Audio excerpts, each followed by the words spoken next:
o terceiro e último meio admissível de prova que pode ser colhida pela CPI, independentemente de autorização judicial, diz respeito à quebra de sigilo bancário, fiscal e telefônico.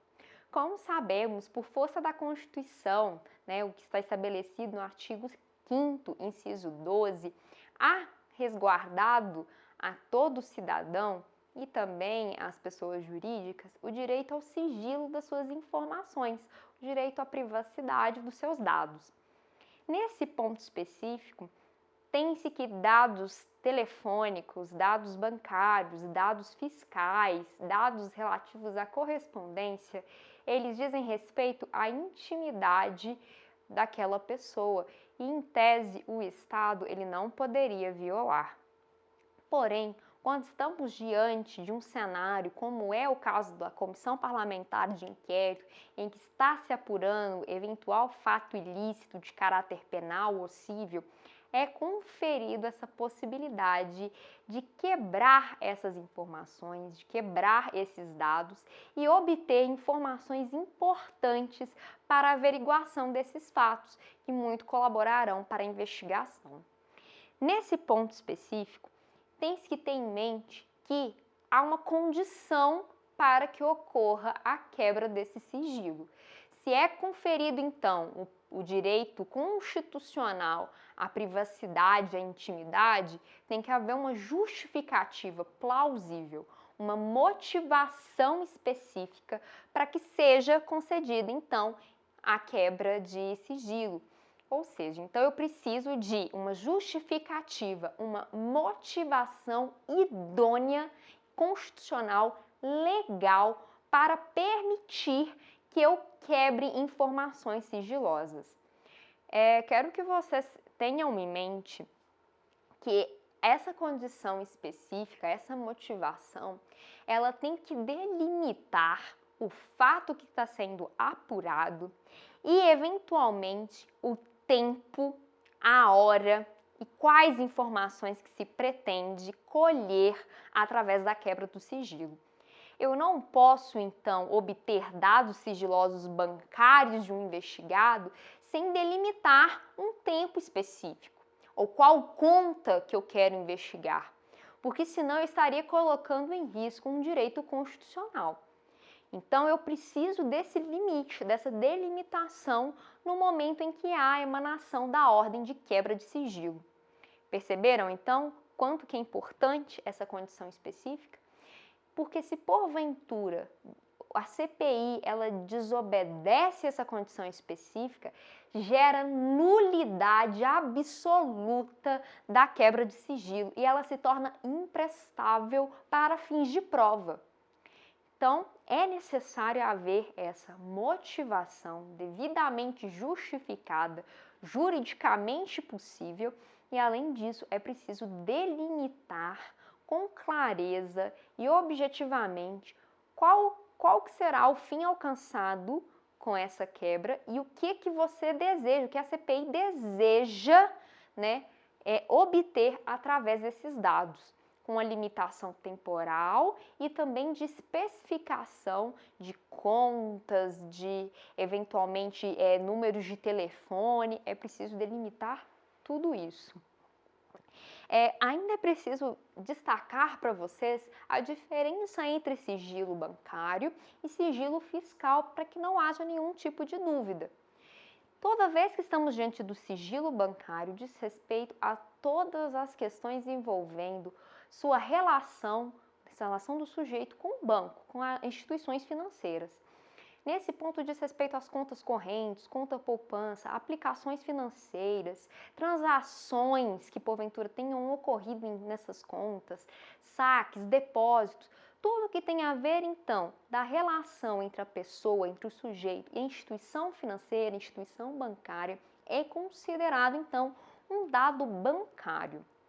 De outro lado, o sigilo fiscal diz respeito a uma relação estabelecida entre o contribuinte e o fisco, as denominadas fazendas, tanto a fazenda nacional, quanto a estadual, quanto a municipal.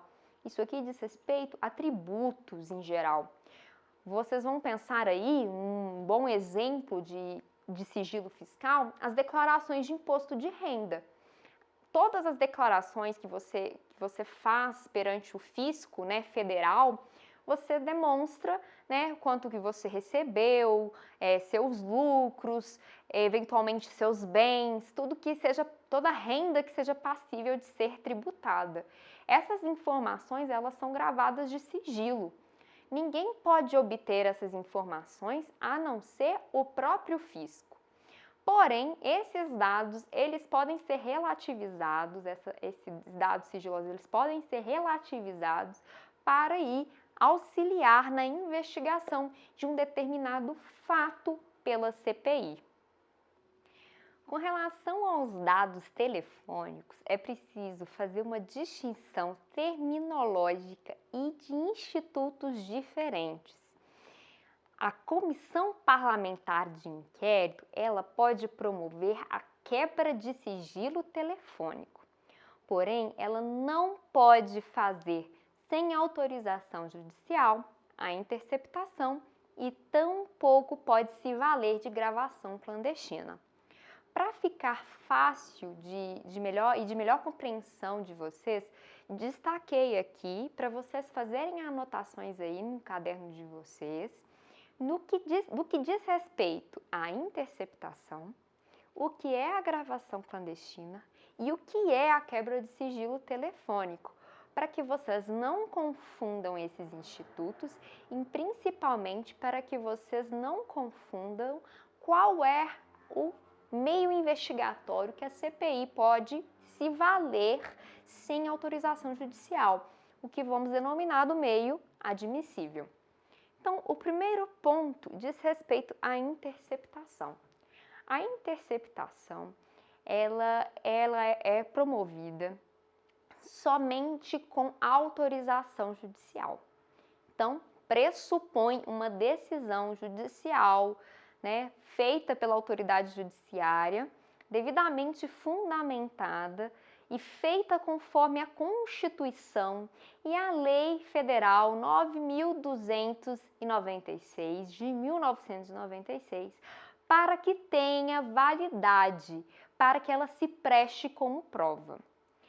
Na interceptação telefônica, nós temos dois interlocutores que travam conversas e todo esse conteúdo ele é gravado sem que esses interlocutores tenham ciência dessa gravação. Ou seja, quem está falando e respondendo no telefone não tem ciência nenhuma de que está sendo gravado, de que está sendo interceptado. Essa é a principal característica da interceptação telefônica, que nenhum dos interlocutores tenham ciência dessa gravação. Todo esse conteúdo que é obtido através da interceptação, depois ele é transcrito também para que sirva documentalmente como meio de prova. Logo, se porventura a interceptação ela não seguir todo o procedimento estabelecido pela Constituição e pela Lei Federal, que regulamenta o artigo, né, específico da Constituição, essa prova ela é nula e imprestável. Então, ela não serve como meio de prova. Vocês verão com mais profundidade, com maior amplitude, o tema interceptação na disciplina de processo penal. O objetivo nosso aqui é saber o que é cada um desses institutos para sabermos o que a CPI pode fazer independentemente de autorização judicial. Então, a gente sabe que em interceptação a CPI não tem poder para fazer. Se porventura ela entender que há indícios, às vezes, aí, de um concurso de agentes, um concurso aí de membros do parlamento que estão, às vezes, organizando, planejando um esquema de corrupção, por exemplo, se esses membros da CPI constatarem esses indícios, eles podem formular um pedido, um requerimento, judicializar e o juiz é quem irá decidir fundamentadamente pela colheita da interceptação. Entendidos? Além disso, a gente tem outro meio que é a gravação clandestina de telefone. Nesse caso específico, não há autorização judicial e por isso mesmo é denominado clandestino. Nesse tipo de prova, um dos interlocutores sabe que está gravando a conversa e ele pode inclusive até mesmo induzir que o outro faça alguma confissão, por exemplo. Tudo isso que foi gravado durante essa conversa, ela, em tese, é denominada uma prova ilícita, porque não foi de conhecimento dos interlocutores e não seguiu o procedimento previsto pela lei, previsto na Constituição e sem autorização judicial. Porém, uma construção jurisprudencial vem relativizando as gravações clandestinas e entendendo aqui que, se for para provar a inocência de um determinado réu ou investigado, ela poderia ser utilizada como meio de prova.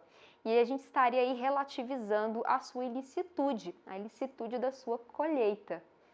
Há também uma outra construção, promovida aí também pelo Supremo Tribunal Federal, que indica que se houver aí nessa gravação clandestina indícios, de que houve aí algum tipo de ação, de conduta que tenha colocado em risco toda a coletividade ou, de certa forma, tenha provocado algum tipo de dano ao erário, dano aos cofres públicos, também poderia se valer dessa gravação clandestina para ser meio de prova.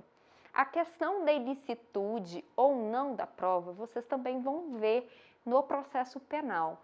Mas aqui, somente para adiantar, essa é a construção que foi traçada e que analogicamente pode ser aplicada e interpretada quando estivermos diante de um caso em que esteja sendo investigado pela Comissão Parlamentar de Inquérito. Por fim, por último, o terceiro instituto é a quebra de sigilo telefônico. É este instituto aqui que a CPI pode promover independente de autorização judicial. A quebra de sigilo, diferente da gravação e da interceptação, ela não está objetivando o conteúdo de uma conversa que vai ser transcrita ou que foi gravada mediante algum tipo de recurso aí eletrônico, digital. Não é esse o objetivo. Aqui, o que se busca são informações relativas à chamada, a número de telefone, datas e horário, duração de conversa. É esse o objetivo. Por exemplo, houver dois parlamentares que estão aí, combinando esse esquema de corrupção, por exemplo, e aí constatar a indicação de que o número de um teve a ligação do outro e demonstrar por meio disso indícios de porventura, que porventura tenha ocorrido esse fato delituoso. Essa é a principal distinção, então, da quebra, da gravação e da interceptação. E a quebra é plenamente autorizada, então, a CPI promover de ofício independente de requerimento.